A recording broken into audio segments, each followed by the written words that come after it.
What's good, YouTube family? This your boy Dream Catcher 305 back once again to continue my series on the top 5 positions in the NFL. Last time around, we did the running backs. This time, they better hurry. Bell, first down. This time around, we're gonna switch things over and do the top 5 tight ends in the NFL. Feel free to drop your comments below and let me know your top 5 running backs, receivers, quarterbacks, tight ends, etc., etc. First thing first, before I even start the video, I want to be able to give a double salute to Rob Gronkowski. And if he was playing, of course, he would have been number 1 on my list because arguably he's the greatest tight end of all time. And the amount of damage that he done to the NFL, it was time for his body to really relax and really rest because he took a lot of pain, a lot of injuries. But enough about that. It's time to get into this top 5 now. Coming in at number 5, I got George Kittle. This young bull here, he's going to be a star. He's going to be a superstar in this league as he continues to just progress and get better. Just because he didn't have Jimmy Garoppolo last year, he had a backup quarterback. Let's be honest. Now, his team really not that good. And for him to come out there and set the record for the most yards by a tight end, this past season, he had 88 receptions for 1,377 yards. For him to go out there and put on that performance with a backup quarterback, that speaks numbers. That means he's destined for greatness if he continues to just put in the work and get better and better. And also, he was 5 yards away from breaking Shannon Sharp record with the most receiving yards in a game by a tight end. Shannon Sharp had 214 yards, and he was 5 yards away from breaking that record. And with a backup quarterback now, let's be serious about this. So he landed a spot in my top 5 just because of those things that he's brought to the table. He's been productive. He was productive this past season for his team. Even his first year in the league, he was productive. His second year, his second year in the league, very productive. He set the record for the most yards by a tight end, and also he was consistent. He's been consistent each and every game this past season, as well as I've seen him throw guys to the ground and run blocking. So those are the 3 things that I'm looking for in my top 5. And also, he can be able to run routes. His ability to be that big and be able to run routes like that is very special. So what's in my top 5 is, of course, consistency, productivity, and also can you run block, can you pass block, and as well as can you be able to catch the football and get in and out of your breaks and run the route tree. And he lands at number 5 in my top 5. Coming in at number 4, when he's healthy, Jordan Reed is one of the best receivers in the league. He's built like a tight end, but he really running routes like a receiver because he's fast, and also his ability to transition is very good. But he can't stay healthy. But when he's in there, he's productive for Washington. He's consistent in that offense, as well as he can run routes. So I like to see that from him. But now, can he stay healthy and be able to continue that little bit of success that he had with Washington? Coming in at number 3, my boy, main man, Greg Olson from the U. He's very undervalued and underappreciated in the NFL. He don't get the respect that he deserves. Even though these last 2 seasons he's been plagued by injury, and he really haven't been in the lineup like that. Please, people, don't forget about this man and the level of success that he brings to the table. With 3 consecutive seasons with touching 1,000+ yards from a tight end.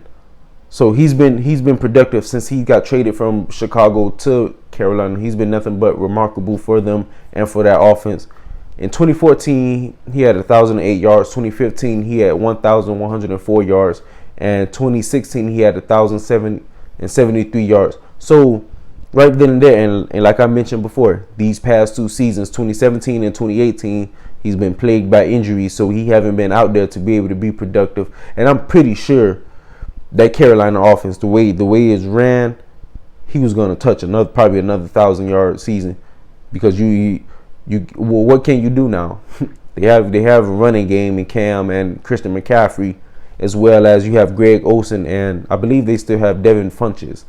So it's a lot that goes into stopping that offense. And Carolina is very run heavy. So when they do pass the ball, Greg Olson really touches the ball. Him and Cam got a nice connection.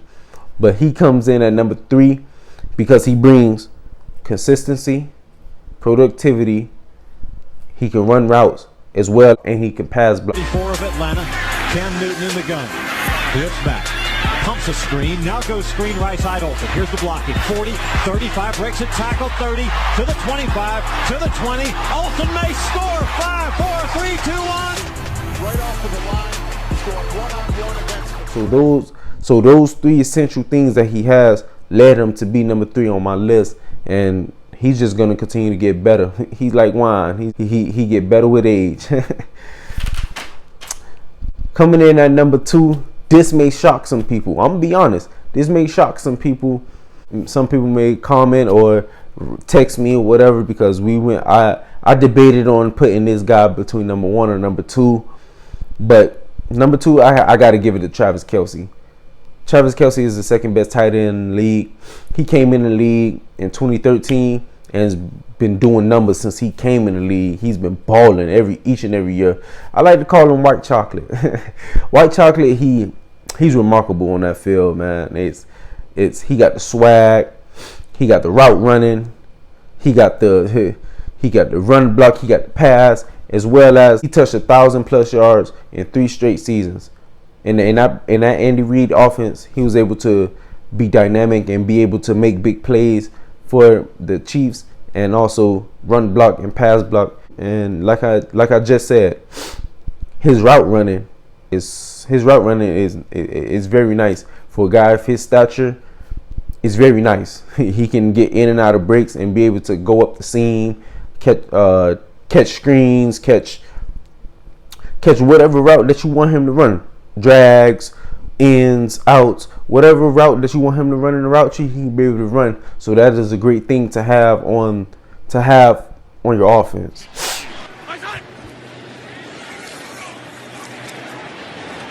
What a catch by Kelce.